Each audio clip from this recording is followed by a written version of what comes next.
Olá, prezados alunos do sétimo ano, tudo bem com vocês? Vamos lá, vamos iniciar os nossos conteúdos por meio dos números naturais. Sabemos que são vários conjuntos numéricos, porém o mais antigo, o primeiro deles, é o número natural, que foi criado basicamente para a contagem. À época, não se necessitava, não se usava cálculos matemáticos. A única utilidade que a matemática tinha era para a contagem, contagem de animais, contagem de alimentos e assim por diante. E aí depois, conforme a civilização foi se desenvolvendo, foi havendo necessidades de descobrirem outros conjuntos e provavelmente nós ainda teremos muitos outros, porque nós estamos num momento tecnológico muito avançado e vai chegar um momento que esses conjuntos numéricos já não serão mais suficientes para atender todas as demandas. Mas enfim, então o conjunto dos números naturais é o mais antigo. Como eu disse, é um conjunto criado para a contagem. E quem são esses números? Quais são esses números? Esses números são os números inteiros positivos. Então, os números naturais são os números inteiros positivos, ok? Então, aqui já começa-se uma discussão. Porque uma corrente de matemáticos defende que o zero é um número natural. Uma outra corrente de matemáticos defende que os naturais são apenas os números inteiros positivos. Eu concordo com essa corrente de que zero não é natural. Aí vocês podem me perguntar, por que, professor, que você considera o zero não natural? Uma vez que a maioria dos livros didáticos traz o zero como sendo um número natural. Então, deixa eu me explicar. Primeiro, o zero foi criado muito depois dos números inteiros positivos.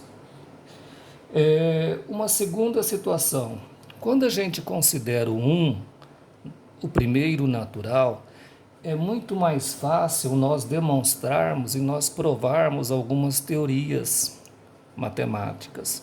E para vocês, fica mais fácil nós pensarmos no seguinte: se eu considerar o zero como sendo o primeiro natural, então vai ficar assim a sequência, olha, 0 o primeiro, 1 o segundo, 2 o terceiro, 3 o quarto.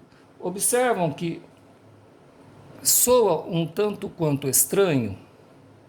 Então eu prefiro dizer 1 primeiro, 2 segundo, 3 terceiro e assim sucessivamente, tá bom? Então, para nós, nas nossas aulas, consideraremos o 1 como sendo o nosso primeiro natural. E aí, como que nós representamos o conjunto dos números naturais, então? Vamos lá. Primeiro, o conjunto dos números naturais, ele tem essa representação aqui, ó. O N é maiúsculo, tá? E aí nós temos N igual 1, 2, 3, 4 e assim sucessivamente. Observem que no campo dos naturais nós temos o menor dos números, porém ele não tem fim. Desculpa. Esses 3 pontinhos significa reticências, ou seja, significa infinito, ok? Então vamos combinar. Conjunto dos números naturais são os inteiros positivos. O menor é o 1 e assim sucessivamente. Não existe o maior, mas existe o menor. Próximo assunto: sucessor e antecessor de um número natural. Vamos estabelecer o seguinte aqui. Sucessor significa o próximo, o que vem logo após. E antecessor é o anterior, o que vem antes. Então, se nós considerarmos como exemplo o número, deixa eu colocar aqui, exemplo, o número 225. 225 é o nosso número. Quem é o sucessor de 225? O próximo número natural, ou seja, 226. E quem é o antecessor de 225? 224. Certo, meus camaradinhos? Então, olha só. O sucessor de 225 é 226. O sucessor de 224 é o 225, ou seja, o próximo. O antecessor de 226 é o 225. E o antecessor de 225 é o 224. Então, sucessor e antecessor é isso. Sucessor, o próximo número natural. O antecessor, o anterior. Ok? Vamos a mais um exemplo? Vamos lá. Deixa eu trocar de caneta aqui. 100. Quem é o sucessor de 100? Sucessor, o próximo natural. Ou seja, 101. Quem é, professor, o antecessor de 100?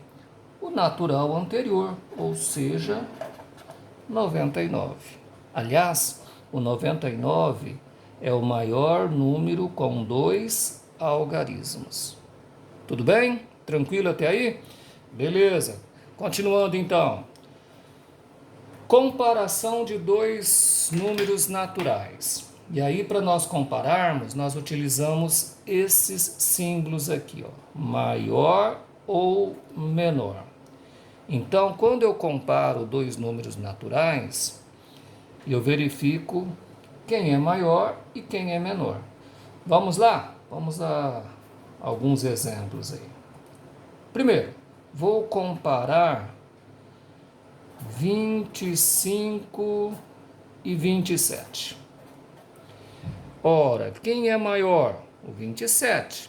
Como que eu expresso, como que eu escrevo isso na linguagem matemática então? Utilizo o símbolo abrindo o bocão para 27 e fechando para o 25. Observem que o símbolo ele abre para o maior e fecha para o menor.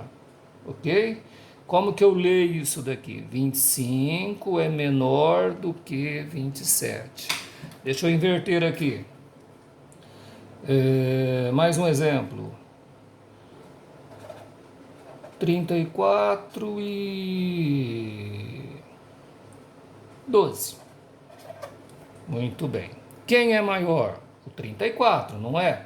Então significa que o símbolo abre o bocão para 34 e fecha para 12, tá? Muito tranquilo também, não tem como errar isso daí. Certo, meus camaradinhas? Vamos a alguns exemplos? Vamos resolver alguns exemplos aqui para a gente se inteirar melhor de como funciona. Vamos lá, primeiro exemplo diz o seguinte: classifique cada sentença em verdadeira ou falsa. E tenha 8 é antecessor de 7? De jeito nenhum. 8 não é, é o contrário, 7 que é antecessor de 8. Na verdade, o 8 é o sucessor de 7. Então, essa afirmação aqui ela é falsa. Item B. 20 é o sucessor de 19. Claro, depois do 19, o próximo número natural é o 20. Então, essa afirmação é verdadeira. D. 1000 é o sucessor de 999. Claro, depois de 999, quem é o próximo número? 1000. Vocês percebem aqui que 999 é o maior número com 3 algarismos, né? E o 1000, no caso, é o menor número natural com 4 algarismos. Então, essa afirmação ela é verdadeira. Ah, esqueci aqui o item C. 3 é o antecessor de 2, de jeito nenhum. O 3 é sucessor de 2, então essa afirmação ela é falsa. Item E. 1 milhão é o sucessor par de 999.998. Correto? Depois de 999.998, o sucessor par é 1 milhão. Então, essa afirmação é verdadeira. Me diga uma coisa, 1 milhão tem quantas classes? 1 milhão tem quantas classes? Vocês sabem que nós dividimos os números em classes de 3 algarismos, iniciando pela direita. Então, olha só, aqui nós temos a classe das unidades, depois a classe dos milhares, e essa classe da esquerda, ela pode ser incompleta, né? A classe do 1 milhão. Aqui nós temos nesse número, ó, a classe das unidades, 998, e a classe dos milhares, 999, ok? Então, e se nós quisermos dividir a classe, nós dividimos então com um pontinho, jamais vírgula, hein? Senão se torna um número decimal. Posso dividir se eu quiser, tá? Não é obrigado, por um pontinho. Continuando. O item F diz o seguinte: 4 é o sucessor do sucessor de 2. E aí, concordam comigo ou não? Deixa eu escrever a ordem aqui, ó. 2, 3, 4. Então, observem que 4 é sucessor de 3 e 3 é sucessor de 2. Logo, 4 é o sucessor do sucessor de 2. Verdade. Então, essa afirmação ela é... Opa! Verdade, eu coloquei falso, desculpa. Deixa eu apagar aqui. Essa afirmação ela é verdadeira. Certo? E por último, o item G. 1998 é o antecessor de 2000. Claro que não. O antecessor de 2000, quem é, pessoal? 1999. Então essa afirmação ela é falsa. Certo, meus camaradinhas? Até a próxima!